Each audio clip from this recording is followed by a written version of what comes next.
Electrocast. There's a change happening in the way we live, the way we work, the way we spend our money and make our decisions. We are evolving to be more conscious in our actions in a way that serves the world and makes it a better place. Welcome to the Ethical Evolution. The Ethical Evolution podcast is brought to you by Ethical Change Agency. I'm Bindi, I'm the founder, and my mission is to help ethical entrepreneurs and holistic healers to find their voice through spiritual coaching and podcasting. I'm honoured to bring you the stories of those who create change through healing, kindness, innovation, purpose, and spirit.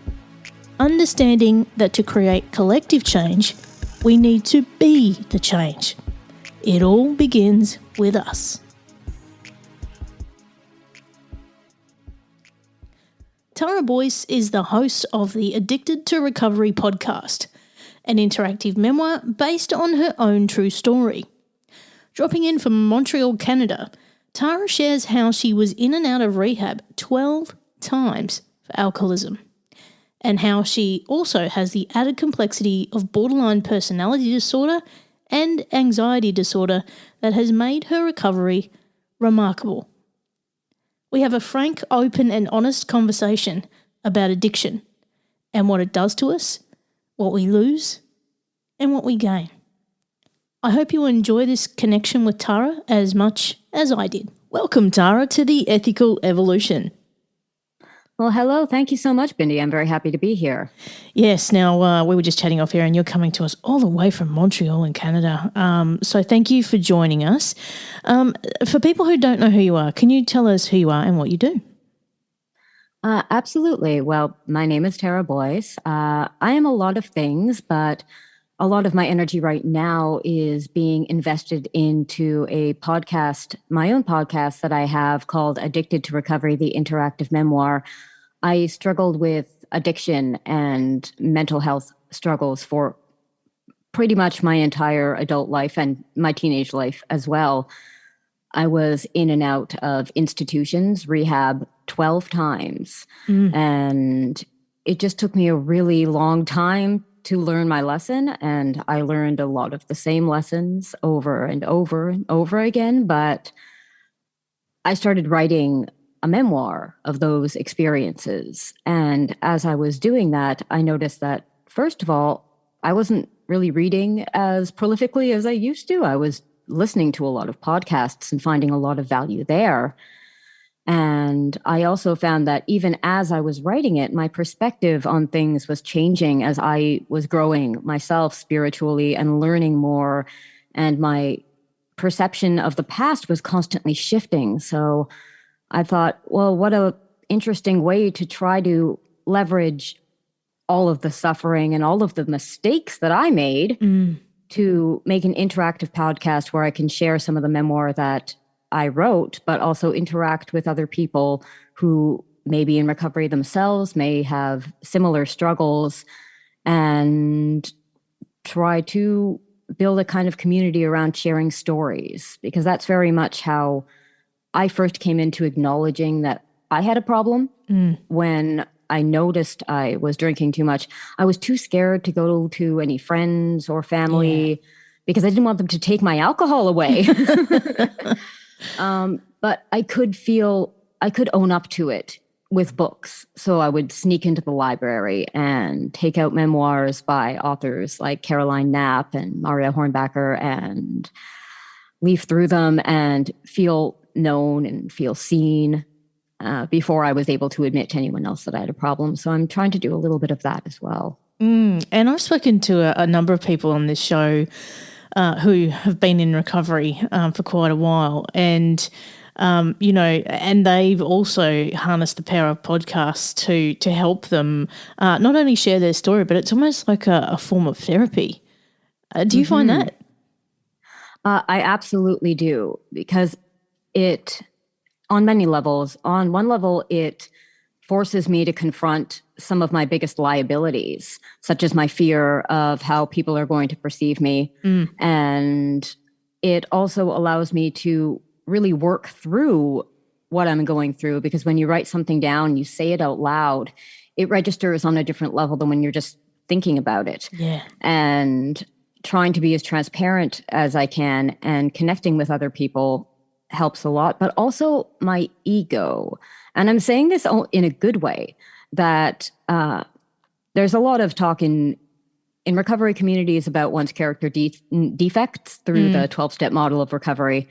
And I often like to think of some of my defects as things that can be used for good or for evil in a way, right?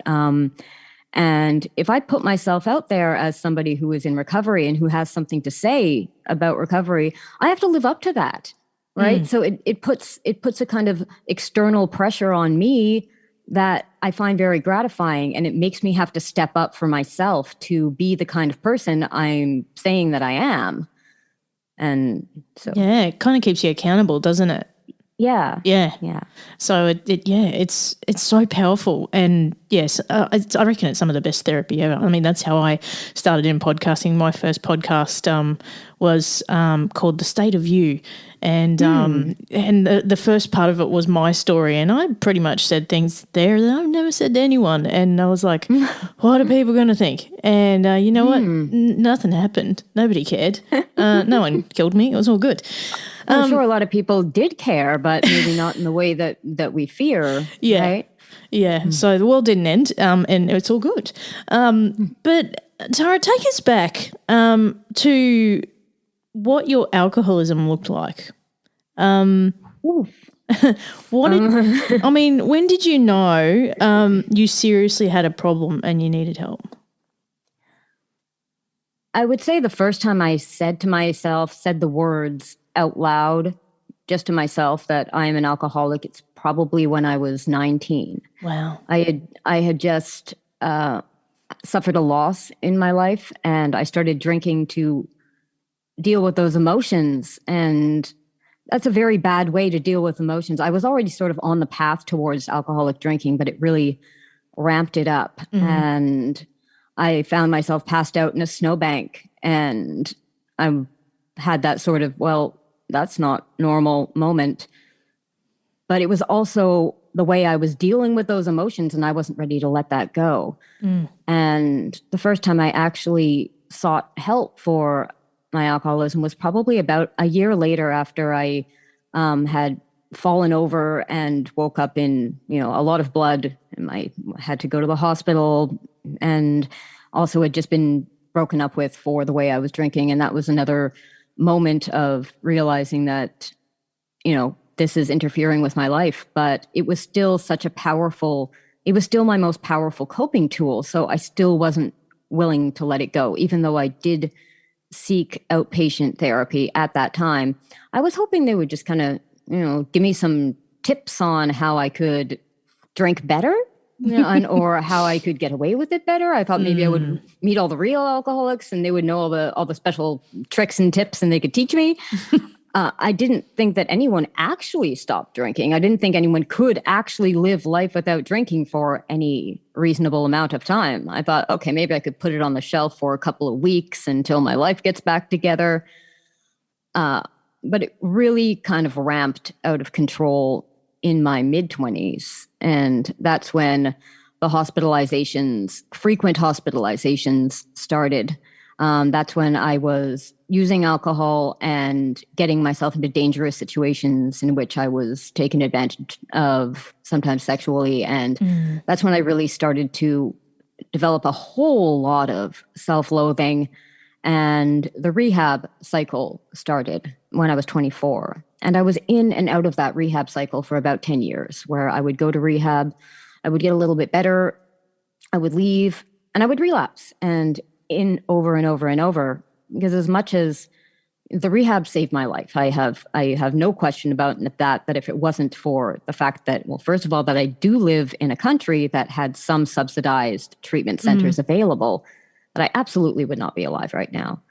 But it also reinforced the idea that I cannot take care of myself, because I would go there and I would feel safe. Yeah. But yet, I had my own little room, and I was told where to be, what to do, how to think. And, my meals were prepared for me. So it had no real resemblance to the real world. But I liked it. So I felt so safe there because I was protected from the person that was really trying to harm me, which was me. And the moment I got out, I found the world to be so intimidating. And I found the trappings of adulthood to be very intimidating. And I felt like I was flat out not qualified to run my own life. And so I think on some level, subconsciously, I would relapse because I just wanted to go back to the safe place where nothing was expected of me. But it got to a point where nothing was sustainable. I couldn't get out of bed for more than a couple of hours a day. Everybody in my life was starting to give up on me, and I had pretty much given up on myself. And I think I had run out of, I wouldn't say excuses, but I think I had run out of convincing lies I could tell myself about how I could make this work, this relationship with alcohol. Because there was just no evidence of it working anymore. I wasn't pulling it off anymore. It just wasn't working. And even my favorite rehab told me that they weren't going to take me back anymore because I had been there so many times. They're like, well, this isn't working for you either. So, Wow. So one thing you said there that really struck me was the person who hurt me the most was me. That must have been a huge realization. It wasn't because I kind of always knew that there was this almost like this shadow self, if you want to come at it from a Jungian sort of perspective, that was sabotaging my best efforts. That there were these really kind of dual contradictory forces residing inside me, one of which really did want to get better, and the other one wanted to undermine that person. And I remember finding an old diary of mine from when I was a teenager in which I was saying, I feel like I'm trapped in a locked room with somebody who wants to kill me. Wow. And I don't know how to get out. So it was early on that I had that realization, but it took me a very long time to figure out what to do about it. And, you also mentioned there about, the hospitalizations and, the injuries that resulted, from being drunk and things like that. There's also the shame spiral that goes with that. Like the next day, or you can't remember what has happened, and you just keep going through that spiral, right? Oh, yeah, you absolutely hit the nail on the head there. I think the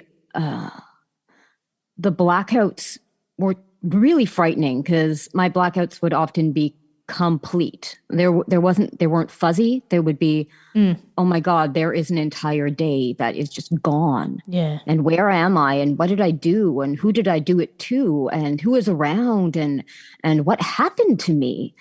And the feeling of making the same mistake over and over again, especially not only that I wasn't just hurting myself either. Yeah. I had people in my life that still cared about me in spite of myself, and I was hurting a lot of people. And the knowledge that knowing that I knew that and that I kept doing the same thing, it just was fertile ground for this deep, deep, deep self-loathing. And it's really hard to get better when you hate yourself. Yeah. Why would you want to help somebody that you hate? Wow. Now, tell me about, again, another spiral for you, the rehab. So 12 times in and out of rehab. What caused you to relapse when you got back out? I think in a lot of ways, the misconception that the way I felt in treatment would carry over to the outside, because I started to feel good. I started to feel relatively in control of my emotions. I started to be able to articulate myself well, and I started to feel good. But none of my external, I don't really like the word triggers because I find it to be kind of reductive, but none of the things that made me feel like drinking were really there. And also the structure of those rehabs was significant too, because when I was drinking for so long that I didn't have any meaning in life. Like I didn't have a meaningful job to go back to. I didn't have my own family. I had a lot of shattered relationships. So I would get back out and I would just feel like I I didn't know where to start. I had no real sense of identity other than being an alcoholic. And the world just seemed really big and really overwhelming. And I had no spiritual center in that I didn't know what my core values were. And so I didn't know how to act them out.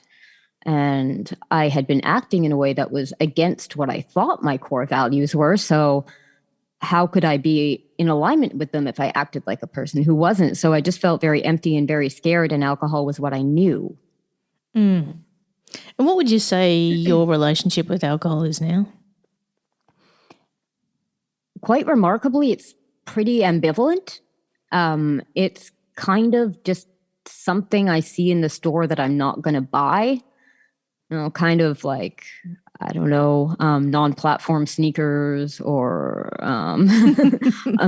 other types of beverages I don't like club soda. I don't like that stuff. But I think my mind has finally just relegated it to something that I can't have. Similarly to, if I had a peanut allergy, I wouldn't be buying Reese's Pieces for myself, because it's now just something that I know is poison, but the weird thing is I knew that for years and years and years, but I still couldn't not take it. Yeah. Yeah. And I think that's a key thing is that association that you have with it. And if you can get to that point where you don't have to have it and you can take it or leave it, that is a big, big step. Yeah, and just kind of coming to a point of neutrality where it doesn't have control over me, where I don't have to avoid stores that sell alcohol. I don't have to avoid people that drink alcohol. I don't have to avoid, it doesn't have power over me anymore, which is remarkable, because I never thought I would get to a point where I could get through a full week without just completely losing control. Yeah. And that's incredible. Congratulations to you. So if we do the stats, how many days are we talking now? Oh, days. Or months, years? I would say about 2 years and 8 months at this point. Well done. 2 years, 8 months and a bit. So that's brilliant. Well done. So in terms of your recovery, what would you say worked for you? Like, what did you do? I have a better lexicon of what didn't work for me, but honestly, a lot of the things that ended up working for me were almost accidental. Such as being told I couldn't go back to my favorite rehab. That was one of the things. I did start going to meetings consistently, and I had gone to 12-step meetings, and I had gone to 12-step many times before, but I always got stuck with my misunderstanding of the spiritual component of the program. I was really turned off by the word God and what I thought it meant. And I was also suffering extreme social anxiety. So it was really hard for me to go into a room full of strangers and without drinking. So it was different in rehab because everyone was kind of stuck together and everyone was sort of on the same level. But then I would get out, and the people in AA in 12-step meetings often had significant sobriety. So I felt like this huge kind of status discrepancy. And I was really obsessed with status and how other people perceived me. And I would start drinking to allow myself to go to the meetings. I'd be like, well, if you go to the meeting, you can drink a little bit because otherwise you're not going to go because you'll be too anxious. But this time I feel like I just didn't have the energy left to bargain with myself. This is just what I have to do. It's just kind of my job now.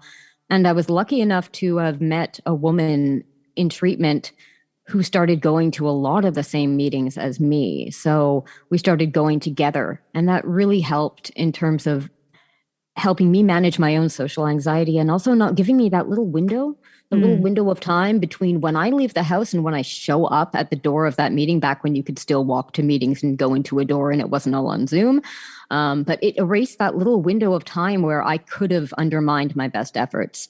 My parents were also breathalyzing me because I was living with my parents. They were breathalyzing me at the door, which, whoa, at first I was like, oh, but my ego did not like that one bit. But ultimately, I really saw it as a tool for accountability and also a tool for their emotional security. Like, they had earned the right to feel safe in their own darn house. Yeah.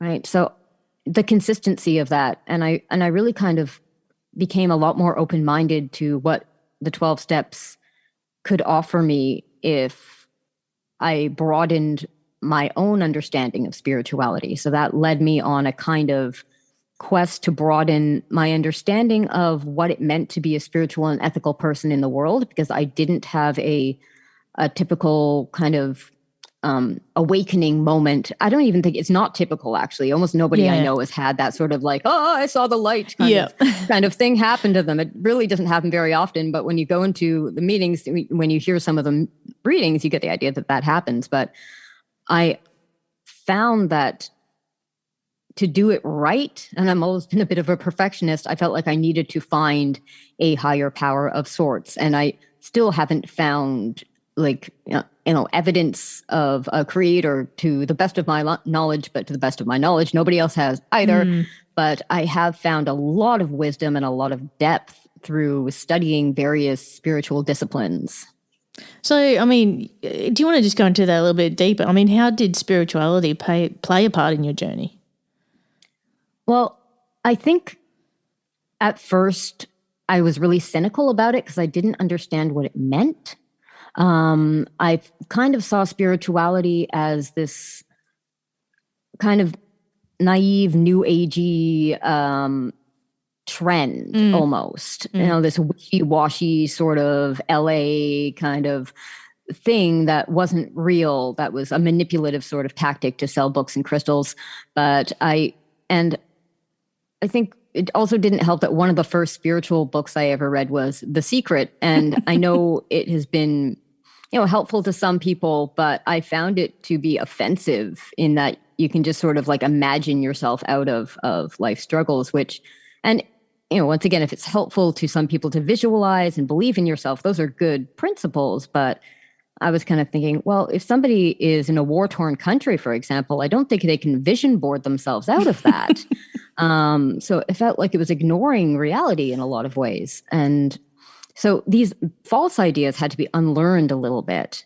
And I also had to get my head around spirituality and religion as not necessarily being as oppositional as I had originally thought. And that one book that I read that really helped me get started was a book by Sam Harris called Waking Up, A Guide to Spirituality Without Religion.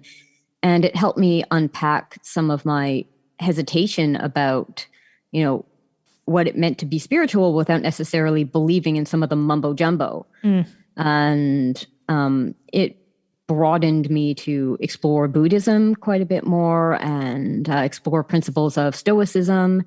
And the more I learned that there were more similarities between disciplines and even within religion and spirituality than there are.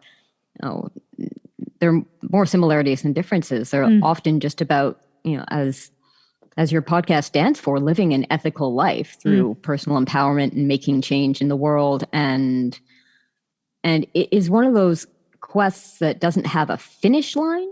So I would say that one of the most important principles for me in spirituality is humility, of understanding that I will never know the answers, and that nobody really knows the answers, and to have compassion for myself and everybody else, that we're all just kind of fumbling along in life, trying our best.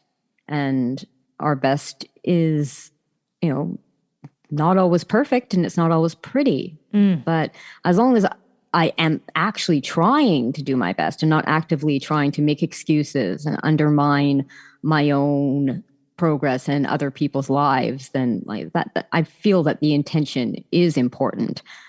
I remember my grandmother used to say, the road to hell is paved with good intentions. But from a Buddhist perspective, the intention is very important. Like, for example, if you trip over my leg and fall, you're still going to fall. But it makes a difference whether I tripped you on purpose. If my leg was just there and you tripped, I'm not the kind of person you have to be scared of in the future, right? But if I did that on purpose because I wanted to see you fall on your face, then that matters, right? Yeah. So, yeah, absolutely. And, it's something that I talk a lot about on this podcast is spirituality, and being a spiritual coach myself. It is what you make it. There are no rules around it, and I think that's probably a common misconception that a lot of people need to let go of, because it can just help open your life up to so many opportunities and so much healing as well. Yeah, I really agree with that, and I also feel that it can broaden your capacity to be compassionate and loving and accepting of other people, which is the foundation of so many spiritual practices. But then it's kind of ironic when you see people arguing with each other over what is right and what is wrong in their spiritual practice that is supposed to be about being loving and compassionate. I know. I reflect on that often. There. Like my way of being loving and compassionate is better than your way of being loving. And we seem to do that a lot. I mean, I know particularly in the last 2 years since COVID, since we've been cooped up, and, there's a whole new mindset that people have got that they need to unlearn. And it's almost become an us versus them kind of thing that we really need to break down. And what you've just said there about, having to always be right. The arguments alone around vaccine, don't start me. I think there's so much that as a collective consciousness we could work through if we just understood the simple art of spirituality. Oh, I'm totally in agreement with you on that.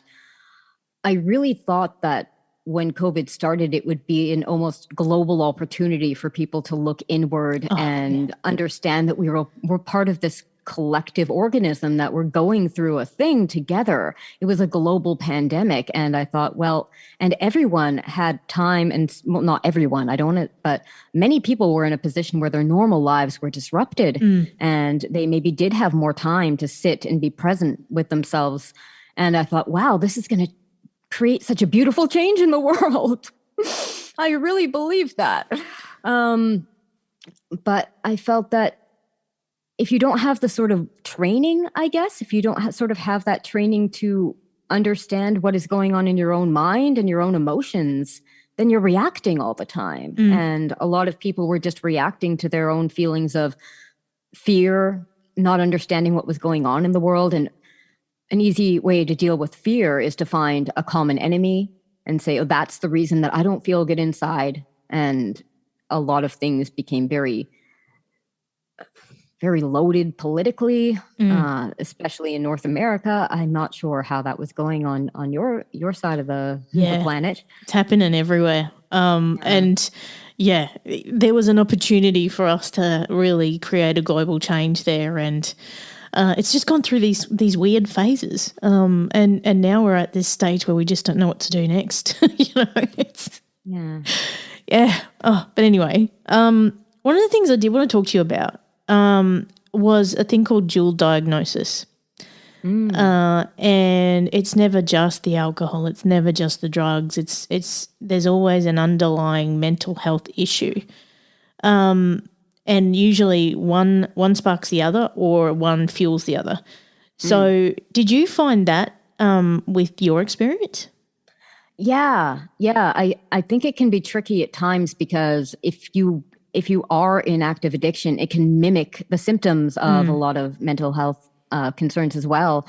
But I did start suspecting in high school that there was and that's when I was not necessarily drinking alcoholically, that there was something not right with me. I was very obsessive. I was very moody.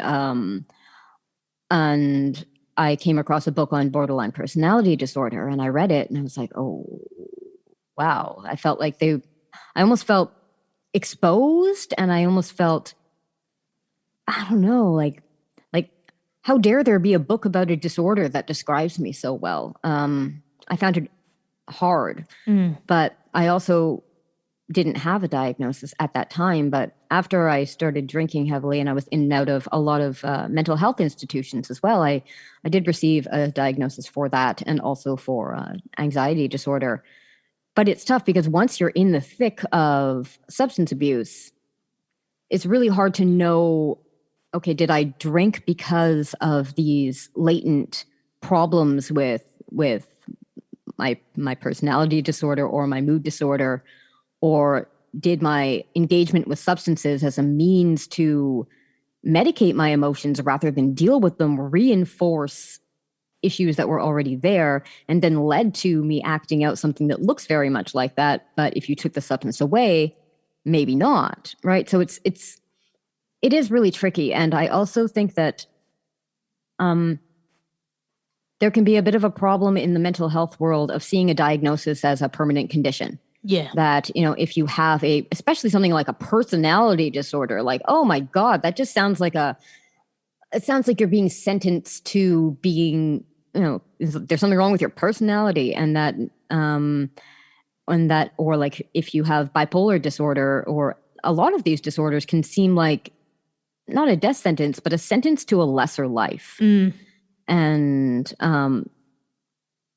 can also, I feel, become a bit of a self-fulfilling prophecy, because after I got the BPD diagnosis, I found that I was giving myself a lot more permission statements to act out. Because I had an alibi in a way. Yeah. But it's really, really tough when you do have a mental health diagnosis and a concurrent addiction, because if you take one away, the other one acts up. Yeah. And then so when I took the alcohol away, all my obsessive energy and my fear of abandonment, my feelings of emptiness, and all of those things elevated quite a bit. And I would deal with that by becoming very obsessive about my body, or I would start becoming obsessed with someone who I wanted to be in a romantic relationship with, or I would start just having very dark thoughts and moody all over the place. And then the alcohol seemed like the only thing I knew how to manage that, and the anxiety as well. Because not only is alcohol a depressant that disrupts your nervous system, it's also a learned thing, because you learn that alcohol is the thing for me. I mean, it could be drugs for someone else, but you learn this behavior that I have anxiety, I drink, I medicate. But it also is a cycle of depressing. So then after you stop drinking, you feel super, super, super anxious, but you've also reinforced the behavior. So it's really, really, really tough to treat both at the same time, but it's also very hard to just isolate one and expect the other one's going to get better. Yeah. That's why professional help is really, really important in those instances where you got that dual diagnosis happening. Yeah. Now, Tara, your podcast, Addicted to Recovery. Tell us all about it. Okay. Well, like I said, it was just kind of an idea that I think I made up. I'm not sure if anyone else is doing exactly that, but there are generally the format of the podcast is I read a chapter from my memoir and then talk about the issues that came up in that episode a little bit, and what my perspective on that is now. And I invite people who have listened to the podcast to email me to ask questions or comments, and that can inform the direction that the next episode takes. So I've changed what I've written quite a bit in the process of doing the project, based on some of the feedback I've received from people, and based on the kind of questions that they're asking, and also based on just continuing to have different experiences and insights as I go about it. So it's been a really remarkable experience for me to, I don't really feel like everything happens for a reason, but I feel like meaning is a choice that you can make. And when I've done this podcast and I've received feedback from people that it's been helpful to them in some way, it allows me to give meaning to all the years that I was drinking and relapsing and suffering. And that's really powerful for me. And it gives me an opportunity to feel like I'm in service as well. I mean, I am still in service in my 12-step communities, but to be in service in a way that is consistent with my own recovery, because I am a creative person. And I feel like one thing that we don't talk about enough in recovery, in my opinion, is how to personalize it, how to make it yours, how to find what lights you up specifically. Because sure, you can talk about self-care in this generic, a bubble bathy kind of way, but it's not going to resonate with everybody. So I feel like, in a a lot of addiction and mental health is problems can be a bit of a sickness of the soul, that you haven't found a way to connect meaningfully with what is important to you. And I've always been someone who was creative, and that's how I connect with myself, and that's how I connect with meaning. So it's allowed me to integrate that part of myself into recovery. And so, yeah, it means a lot to me. And I hope to be able to keep doing it. I feel like I am going to run out of material eventually because, I'll run out of chapters in my past, but maybe I could make some up. Nah, I'm not James Frey. Never mind. I really love something that you just said there, Tara, and that was the sickness of the soul. And a bit of a theme that I've found when I've spoken to people who are in recovery is being of service. And pretty much anyone who's been on this podcast, I used to have a question that I asked, which was around what their mission was and what their purpose was. And the underlying theme through all of it is to be of service. If we look at a global kind of purpose, it's to be of service. So I absolutely love what you said there, and it that really resonated with me. So I'm curious then to know, what does being ethical mean to you? See, as I mentioned before, my main ethical principle is humility. In that I can't tell you what the answers are, because the moment I'm talking at you from a place of arrogance, and the moment I block myself off from continuing to learn. But generally, I feel like my ethical principles right now are quite rooted in Buddhism and Stoicism, and the idea of trying to do your best with the information that you have, and to try to appreciate what is already present, and to try to keep growing in wisdom and depth and awareness to have a good relationship with your own life. So, and what's on your shirt and the principle and the sort of tagline of this podcast,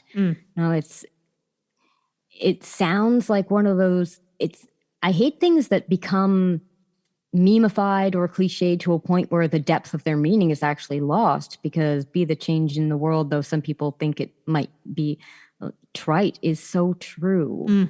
Because also I find that as I change, the world around me changes, not literally, but I start to experience more of what I am putting out there. And if I am coming to a person in a spirit of being loving and generous, I find that I get a lot more love and generosity back. And if I am approaching the world in the spirit of service, I find that people are a lot more willing to help me out too. So there is this sort of reciprocity that starts happening, just as in the same way as when I was approaching life with anger and resistance and sadness and lack of gratitude, I was getting all of that back too. And yeah, that was a bit of a roundabout answer. If you could give one piece of advice to someone listening who's struggling with addiction and knows they need help, what would it be? It might sound really simple, but the most important step is the next one. And I'm not talking about the 12 steps, but it's a matter of letting your feet do what your mind might not want to. Because the only reason I got and stayed sober this time around is because I stopped trying to think my way out of it, and I stopped because the problem is my brain is also a really good lawyer for my worst ideas. So I just showed up where I was supposed to show up, and I just did the things that I thought I was supposed to do. And that reinforced different habits in my mind. So it stopped being like, oh, I'm anxious, I drink. It's like, well, I'm anxious, I push through it. and it stopped being like, oh, if I don't want to do it, I'm just not going to do it. It's like, I am just doing this and I'm going to push through so it created new connections in terms of the standard that I was setting myself to without even really knowing it. And things that used to feel hard became easy just because I just kept doing it. Exposure therapy in a lot of ways. That's what a lot of recovery meetings were for me. Excuse me. Facing my fear of other people and my fear of that. A lot of it is fear of other people. And I feel that gets lost a lot in a bit of this sort of kind of safe space culture that, wants everything to feel good and doesn't want to talk about hard things because we don't build that resilience. Like I was so fragile when I was drinking. I thought that everything was going to kill me. I thought my feelings were literally going to kill me. And everything seemed like a big deal. But when I just let my feet do the thinking in a way, things stopped seeming like as much of a big deal. Oh, Tara, I just love the way that you put things. Like you say the things that we think that we can't put into words in such an eloquent way. I absolutely love it. Thank you. So I've got the last big question for you, but I think you've almost already answered it for me, but I'm going to throw it at you anyway. What's the change you'd like to see in the world and how can we bring it to life? I really feel it begins, as you said, like on an individual level. But I feel that the people like you and I who have sort of done the internal work ourselves or kind of in a space where we can do some of that work have to pay it forward in that we have to try to be patient and loving and bring these ideas to people who might not be living their lives as consciously. And obviously we can't change other people if they don't want to be changed, but we can continue to change ourselves, and we also can try to at least lead by example with the people in our lives. And it's hard because I fail every single day in living up to all the ways that I want to be in the world. I fight against my own introversion quite a bit, and I want to be more present for people in my life, but I also want to be by myself. So it's this constant tug of war. But yeah, so it starts at the individual, but also in the sort of micro communities. Absolutely. And I couldn't agree more. And that just absolutely resonates with everything that this podcast is about. And I knew there was a reason we had to connect. So yeah, I'm so glad we did. Yeah. I had listened to your podcast after we initially connected, and I love the work that you're doing. I think it's you're doing exactly what I talked about. You're doing the work yourself, and you're bringing it to light for other people. The only thing I ever worry about with a podcast like yours or mine is that we might be just preaching to the choir, because who's going to seek out podcasts like that, right? So it's a matter, how do we reach people that may not be seeking? Well, all it takes is one person, doesn't it? That's true. So if we can make that change and wake someone up, well, then our job is done. But yeah. Tara, I can't thank you enough for being a part of the Ethical Evolution. It's been absolutely beautiful. Thank you so much. Well, thank you so much. It was wonderful to talk to you, and I hope we stay in contact. I'd love to stay connected with you all the way on the other side of the world. Thanks for listening to the Ethical Evolution podcast. If you're ready to be the change and would love to work with me on finding your voice through spiritual coaching or creating your own podcast with impact, visit ethicalchangeagency.com.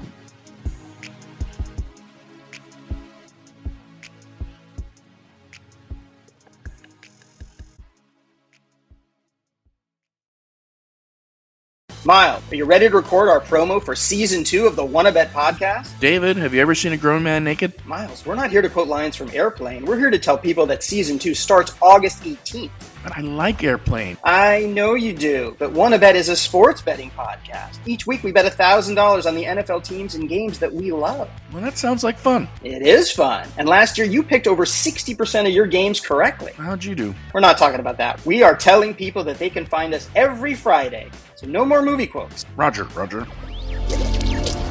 Electricast.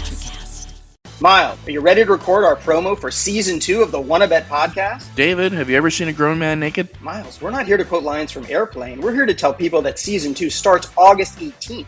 But I like airplane. I know you do, but Wanna Bet is a sports betting podcast. Each week we bet $1,000 on the NFL teams and games that we love. Well, that sounds like fun. It is fun. And last year you picked over 60% of your games correctly. How'd you do? We're not talking about that. We are telling people that they can find us every Friday. So no more movie quotes. Roger.